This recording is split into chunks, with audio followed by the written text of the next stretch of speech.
Hello everyone, welcome back to another video. Today what I have for you is the 20th and final episode of my Football Manager 23 save with Tottenham Hotspur. If you do go on to enjoy today's video, please make sure to drop a like on there for me. If you could try and hit 20 likes on today's episode, that'd be massively appreciated. Subscribe if you are new as well. We are now on the road to 500 subscribers, so please make sure you are subscribed if you haven't already with that post notification bell on. It's free to do so and it does massively help out. Today what I have for you is the Champions League final, the final episode as well of this Tottenham Hotspur save. The aim was to win a trophy. We've already won the Premier League, we've already won the FA Cup, and now today we're looking to do the treble and win the Champions League. Let's get into it. I didn't actually show it in the last episode, but we did win our final Premier League game of the season. We beat Middlesbrough 8-1. So that was a very nice way to end before we obviously beat Chelsea on penalties in the last episode. Today, we have Liverpool in the Champions League final. We've already done the double. We are looking to do the treble. Everybody should be fit for this game, apart from, for some reason, Emerson Royal and Asprilla are not registered. Obviously, I forgot about that. Them two are not registered to play in the Champions League. So no Asprilla and no Emerson Royal. They have played their last games on camera and all that sort of stuff. Let's get in to see how we line up for this game against Liverpool. Only a 6-7 day break since that game against Chelsea, but it's an opportunity for us here on the 1st of June to win the Champions League. Here we have it then. Here's how we line up for the Champions League final against Liverpool. We've got a Gurkan in goal, a back four of Timber, Scalvini, Gvardiol and Udogie. A midfield three of Coop Miners, Valverde and Jude Bellingham. Berardi comes back into the team after recently recovering from his injury. He's not played in quite a while, but he's coming back in and starting this game on the right-hand side. Son starts on the left and Osimhen is through the middle. Couple of youngsters on the bench as well, because obviously for some reason, I still don't know why, Emerson Royal and Yasser Asprilla are not registered to play in the Champions League for this season. Let's get into this game though against Liverpool. We're hoping to pick up the trophy. I don't think Tottenham have ever won the Champions League, so that would obviously be very nice to add it to our already very growing trophy collection that we've already got. The FA Cup and the Premier League. Liverpool line up with a very strong team. Harvey Elliott starting on the wing is certainly an interesting one. Apart from that, Tissimaikas started over Robertson's an interesting decision, although Robertson's not actually in the squad. Their bench, to be honest with you, is absolutely shocking. I'm looking at the quality of their bench. They've got Joe Matip, Joe Gomez, maybe Curtis Jones and Kenneth Taylor, potentially Jordan Henderson as well. Apart from that, they look shocking. I don't really know who some of the other players are. I mean, I know we've got a couple youngsters on the bench, but at least we've got some quality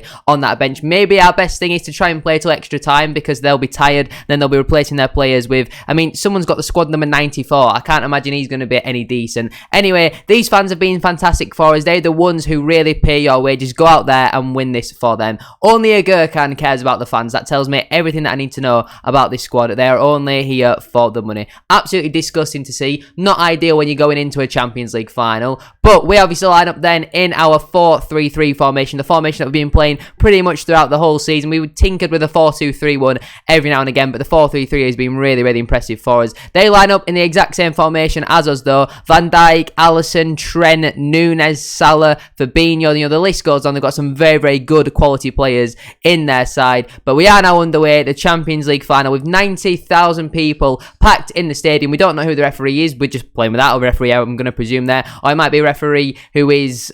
I don't even know, to be honest with you. We don't have a referee. I mean, he's clearly there, but nobody knows what his name is. He's just...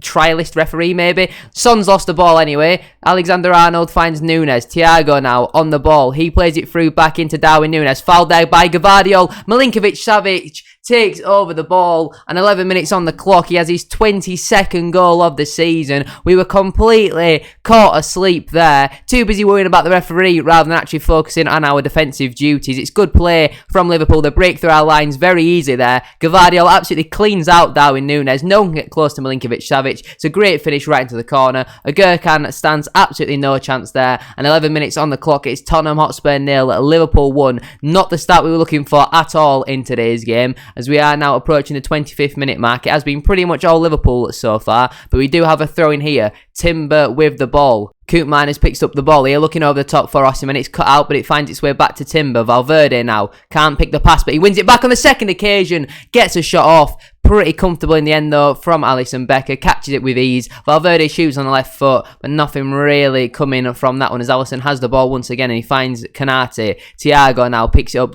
looks to switch the play out wide here into Milinkovic-Savic. Loads of space for him here just to drift into on their left hand side, running at, I don't even know, number 18, is that Valverde maybe? Tsimikas with a great ball into the box. Elliott finishes, potentially offside, doesn't look like it is. I think it's either his 10th or his 16th goal of the season, and 28 minutes on the clock. Liverpool double their lead. The commentary is saying Gurkan should have done better with that. I think we should have done better to stop Tsimikas picking up the ball there in so much space. It's a world-class ball in. I think it's Koopman who's actually playing him onside. Udogie completely asleep, and it doesn't look like we are going to be doing the treble on this occasion. Liverpool might, on this occasion, be picking up another Champions League unless we start to pick up our performance, because right now we have been really, really poor. Scalvini, though, finds Jurrien Timber, and he's got a little bit of space. Goes back into Scalvini. Can he pick a forward pass? Short into Gvardiol. Can he step in for us here? He goes into Jude Bellingham. A man who we need a big moment from in today's game. Bellingham's on the ball once more. And he goes all the way back to Gurkan. I mean, I don't mind us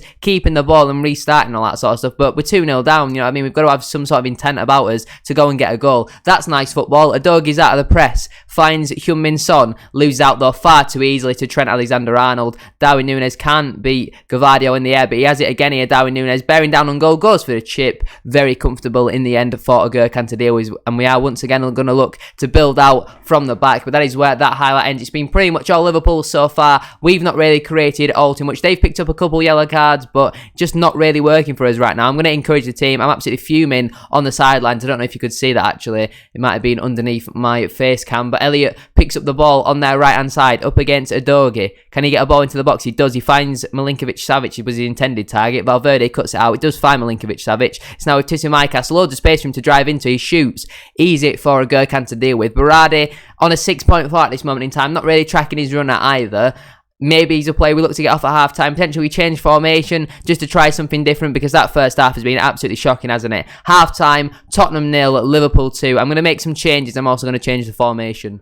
At half-time, then, we're changing to a 3-3-4. We've made 3 changes as well. James Maddison and João Pedro and Richarlison coming on for Udogie, Berardi and Valverde, who have all not averaged above a 6.5 so far in today's game. Let's get underway then with the second half. Hopefully this change in formation and change in substitutions as well can give us a little bit more and at least try and start creating some chances, because as of right now, we have been really, really poor. If nothing's happened in the next couple of minutes, I'm going to make the final 2 substitutions as well. We're an hour on the clock. Nothing is really changing. We are going to go more attacking here. I don't really know how much more attacking that we can go, to be honest with you. I'm looking at the bench. I'm thinking, do we maybe just bring Pedro Goncalves on and hope he comes up with that moment of magic? I mean, I don't really think he will, to be honest with you. I think we need to bring Timber off. He's absolutely shattered, so we shall get Romero on for him as a right-sided centre-half. And final change of the game. It needs to be an offensive one, but we've not really got many offensive options on the bench, to be honest with you. So I think we're going to get Yves Bissouma on here for maybe Jude Bellingham and just hope that that's enough. Harvey Elliott picks up the ball here for Liverpool, looking to cut inside, switches the play out wide to Mo Salah. Fabinho now on the ball. He goes into Tsimikas. Loads of space for him here to drive into the penalty area. He gets a shot off into the side netting. Really, really poor defending that from, I don't know if it was João Pedro or Heung-min Son. Either way, that's really poor. 20 minutes to go. Still 2-0 Liverpool. We do have a free kick here. Maddison puts the ball into the box. Looking for Scalvini. Heads onto the crossbar. That's the sort of chance where it needs to go in if we are going to get something out of today's game. 15 minutes left on the clock. Still 2-0 to Liverpool. I don't think we're going to even really get even one goal. Never mind 2. There's 5 minutes left to go. Now, are we even going to see another highlight before the end of today's game? We are. Tsimikas finds Curtis Jones. Back into Tsimikas. Kanate now. He looks for a ball into Matip. They're that confident they're going to win. They've taken Virgil van Dijk off and taken Trent off as well and put Joe Gomez at right back. Do you know how disrespectful that is? These players should be embarrassed of themselves, as Taylor has the chance there to make it 3 and certainly kill the tie. There's 4 minutes left. They've absolutely battered us. They deserve to win today's game. They've shown up when we haven't. And Mo Salah is on the ball once again, looking to cut away from João Pedro. He wins the ball back, but then what are you doing? What are you doing there? You cannot be doing stupid things like that in your own penalty area.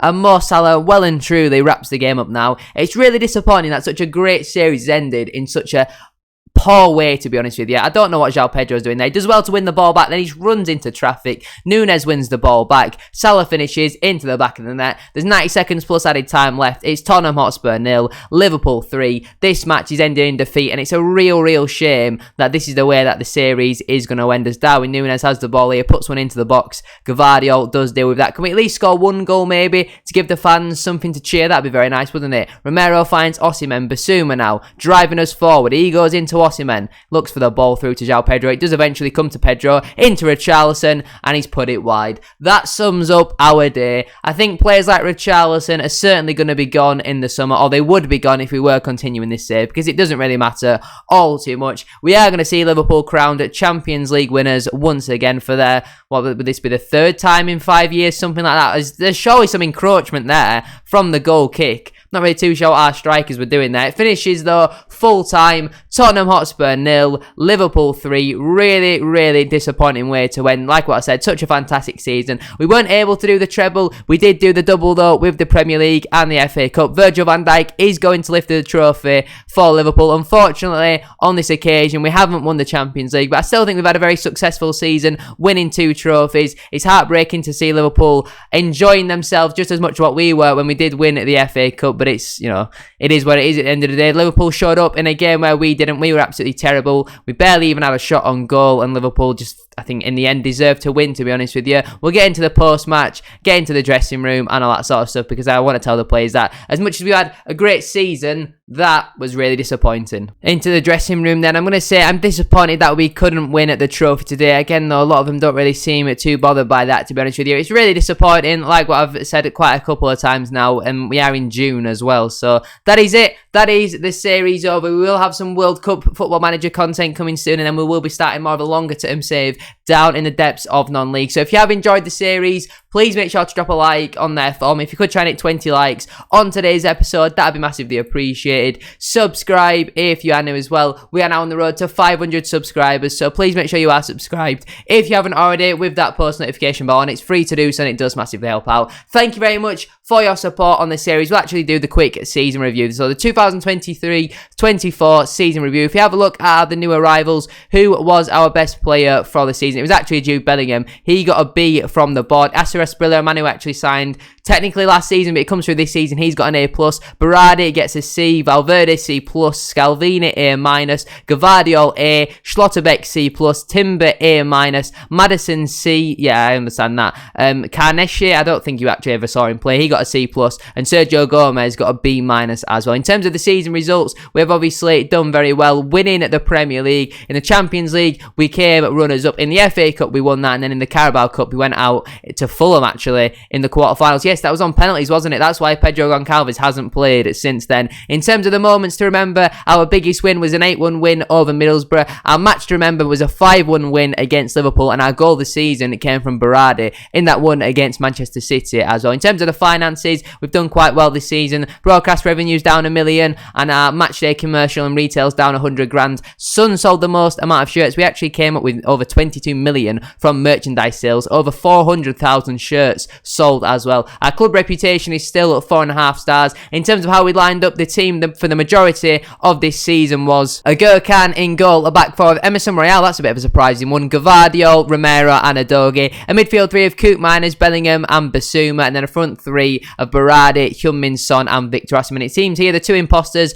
are Romero and Udogie. They're the only two players not to have got at least a 7 on average throughout the season. In terms of the accolades, I won Manager of the Month for December, January, March, April, and Manager of the Year as well. Most clean sheets in the season is a new record as well, 28 for Casilla. Osimhen also got the most man of the matches, winning 13 of them, and our highest transfer fee paid was 130 million for Valverde. Our top assister was actually Emerson Royale with 13 assists. That's an interesting one, isn't it? And our most passes completed per 90 was Gvardiol with 78 passes completed per 90 as well. And in terms of some competition awards, Heung-min Son won Asian Footballer of the Year. Osimhen won English Footballer of the Year. Osimhen also won English Players Player of the Year. He also won English Premier League's top goal scorer. Gurkhan won the Golden Glove. Jude Bellingham won the Young Player of the Year, and he also won the Champions League Young Player of the Year as well. In terms of history making, very nice to see that we're getting some praise from some of the pundits and all that sort of stuff. And there you have it. This is one of the new features as well, isn't it? The managerial timeline, something like that. We don't really need to see it though. We can move on from that. There we go then. That is the series done. Thank you for watching. Have a great rest of your day, and I shall see you all very soon for another video. Peace.